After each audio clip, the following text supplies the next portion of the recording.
Welcome to our channel. Today we how to restore MongoDB backups on Atlas-compatible VPS storage, complete guide step by step clearly.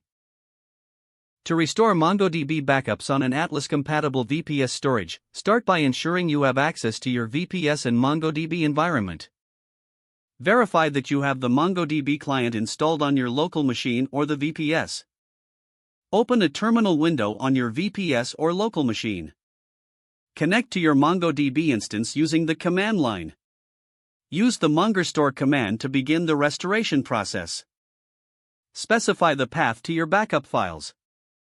The command typically looks like this: mongostore URI your underscore mongo underscore URI path underscore to underscore backup. Replace your underscore mongo underscore URI with the connection string for your MongoDB instance. Replace path underscore to underscore backup with the actual directory where your backup files are stored. If your backup includes a specific database, you can restore just that database by using the DB parameter. In some cases, you may need to authenticate with username and password.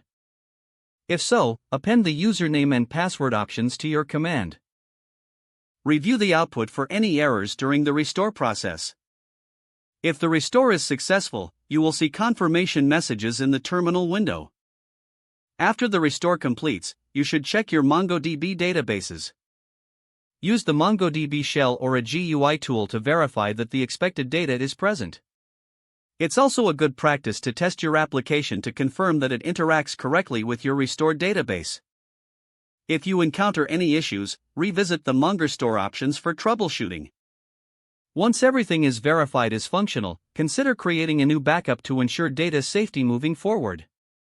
Now, you have successfully restored MongoDB backups on an Atlas-compatible VPS storage. If the page does not load, refresh the browser or try again in a private or incognito window. Make sure you are using the correct email address, then retype it carefully to avoid small typos. If your password is not accepted, use the reset option and create a new strong password you can remember. Check your spam folder for verification or security emails, then complete any requested confirmation steps. Enable two-factor authentication if available to improve account security and reduce unauthorized access risk. After signing in, review your profile details so your contact information and settings are accurate and current. If you see an error message, note it down and try again after restarting your device and internet connection. Log out when you finish, especially on shared devices, to keep your account and payment information secure. Don't forget to like this video and subscribe to our channel for more step-by-step tech guides.